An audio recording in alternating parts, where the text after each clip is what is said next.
Who would ever think that an industrial accident could reduce Australia to this within 10 years?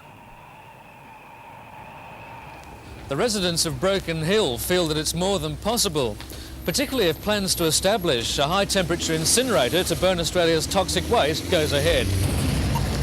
It's not just the local area they're concerned about.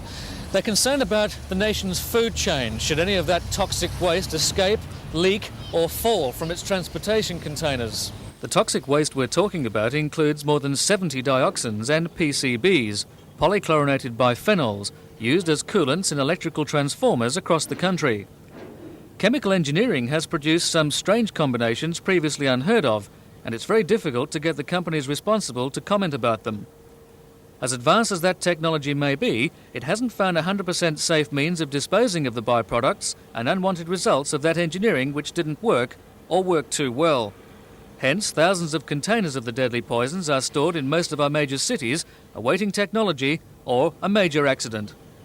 It's thought that high-temperature incineration could be the answer to the problem, and a private company, Rhinex Environmental Services, has come up with a design and a place to build such a facility. It's the area of land just behind me, close to this railway siding about 10 miles from Broken Hill, which Rhinex proposed that the incinerator should be built. But there are problems, according to local residents. We feel that the company hadn't done enough research on the project, and we have documented evidence of accidents in the US and various other problems associated with toxic waste incinerators, so that we thought that it could prove a danger to Broken Hill and the surrounding area. We feel that the method of transport is not safe enough. And of course the fact that it's being brought all the way from Sydney to Broken Hill seems rather ridiculous when we're told that it's so safe. Why isn't it built around Sydney? The Rhinex company first came here about, I've forgotten now, it was 2 years ago, but they've tried, as far as I can determine, to adopt as low a profile as possible, and they've avoided giving information wherever they can, and information is very hard to get. Dr. Gregory has spent nearly all his medical life practicing in country centres.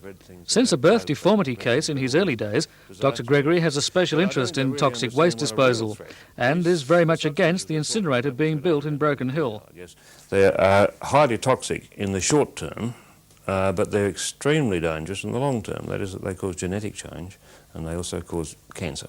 The site chosen by the Rhinex company is in many ways ideal. There's a railway, a freshwater pipeline and a road with Broken Hill just 22 kilometres away. To the local residents, the problems of chimney emissions from burning the PCBs is secondary compared with the devastating effects of spillage during transit or on site. Water is a precious commodity, but from time to time in Broken Hill there's quite a lot of it lying around.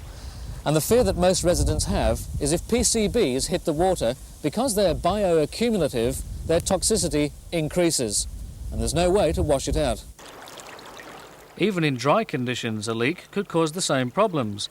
PCBs can bond with soil and remain hidden until the next rainfall, which could wash the solution into the subterranean water system around Broken Hill. These sort of accidents have happened in the US and overseas, and they've been absolutely catastrophic. And I think the South Australians could be in for trouble if any of this got into the river system. But I don't think they really understand what a real threat, a $1.5 million incinerator on the only watershed of the whole Murray-Darling system actually means. It means quite a lot to local residents. Grazier Kim Anderson, whose property is one of the closest to the proposed site, feels his whole future is in jeopardy. I think everybody's pretty concerned. No one really knows these chemicals, these dioxins, for instance. It might be 10 years before there's any. I mean, Rhinex might come here and stay here for 5 years and, you know, there's no detriment to anybody's health, but in 10 years everybody might have cancer. What about the safeguards? Aren't there enough safeguards against that? Oh, I don't think so. Not by the environmental impact statement that Rhinex have put out. There's a lot of irregularities in that. Like, for instance, they say that water, where the site that they're going to build this, the proposed site that they're going to build this thing, no water runs. Well, we had 30 millimetres of rain last week and there was plenty of water running around. Stevens Creek, just a few hundred metres from the proposed site, is like most other creeks in the district. When it rains, it becomes a full-size river. water table and creek runoffs containing seepage or a major transport accident could have the same catastrophic effect, and to say an accident could never happen would be foolish. If there was to be an accident on any stretch of this railway line between Sydney and Broken Hill, just a few grams of PCB or dioxin has the potential to destroy any number of New South Wales country towns. It could also enter the Murray-Darling water system. As soon as they hit the water, the PCBs would immediately increase in toxicity and be taken up by the river algae, which in turn would be eaten by the fish. For reasons yet unknown, the toxicity increases yet again in the fish. Some chemists say tenfold. Once it's reached the food chain, there's no stopping. Citrus growers, dairy farmers, numerous river towns, the cities of Whyalla, Port Pirie, Port Augusta and Adelaide would be immediately affected. Well, I think the government's got to get this, do a lot more study into these things. Obviously, they've built these things overseas. There's been a lot built and there's been a lot of problems. If they continue to go ahead with it, even after these objections, well, we're prepared to fight on. We feel that it's a very serious matter. They will be overwhelmed, I would feel, with material to be destroyed.